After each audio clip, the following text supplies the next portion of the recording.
Okay, guys, how many of you have dreamed of owning a 1965 Shelby Cobra? I know I have. Now look at this thing. It's got all kinds of neat cues of its heritage. No side vents, modern stance and wheels, tires, blacked out. It's a cool thing about Cobras, Cobra Replicas, this one being a factory 5 car, you build it however you want. It's hard to stand out in a crowd of factory 5 cars because everybody's car is a little bit different. Everybody has a little bit different take on what their idea of a Cobra should be. That's what makes the Cobra industry so cool. But this one here is a little bit different. Let me explain.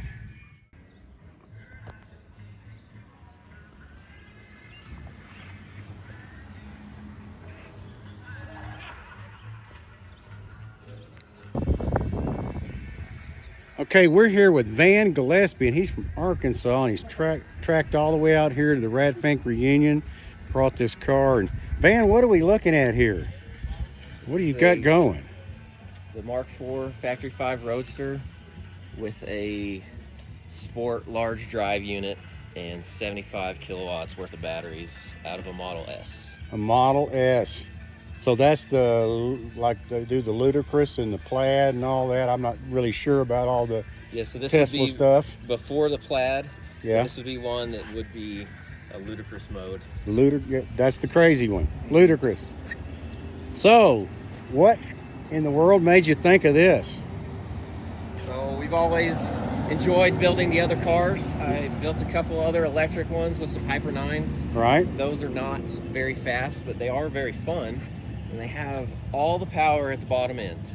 And so the fun factor is huge, even though it's not very fast.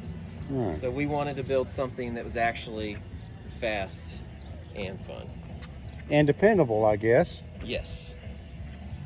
And you went with modern wheels and tires. How about your brakes? What you got going to stop this beast? So the brakes are from an ATS-V, and then it's got S550 calipers in the rear.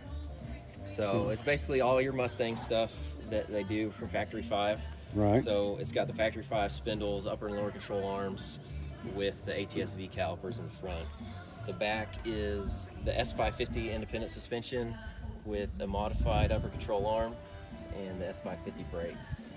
And so you can slow her down. So what are you figuring? You got an estimate on your horsepower that you were able to churn out, or right now, and I guess more in the future, or capable of? So the inverter with this programming that's in it is capable of 600 horse. 600. Well, I rode in it, guys, and it's fairly, absolutely quick enough for you right now. If you needed, what do you figure right now you got? Right now, it's probably around 400 horse. 400, it's quick. It is not turned up all the way. We don't want to do any burnouts yet. Right. So we're running NTO 1s, which are pretty sticky tires. Yeah. But I have heard that these things can be a handful and get away from you. With the amount that we've put in this, we really don't want to put it in a ditch yet. Well, that would be a bad day. So we are trying to turn it up as we go and fix everything that we can. Well, it's a very, very cool car, man, and we glad you brought it. Glad you told us about it. I think this could be in a lot of people's future, man. This is maybe the way they're going to go. Oh, it's a lot of fun to build. It's quiet. It rides really good. Yeah.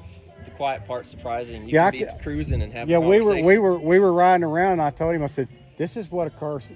I know this sound because this is what towing sounds like. Because if you ever been behind a rope in a car, a cool 800 horsepower big block or something, but you're getting towed, sounds the same. So we got to figure out maybe something that you said your son wants to put pipes on it. Oh, he wanted to do side pipes with some speakers. Look at that. See, there you go. So there, and I personally think you guys can have your own opinion, but I really think that Ed, if Ed would have survived and he had another deal to do, he would have probably been doing electric motor and something. I think he would have. I might be wrong. I know Ed was always gravitated to the whatever was different and made some power and was efficient.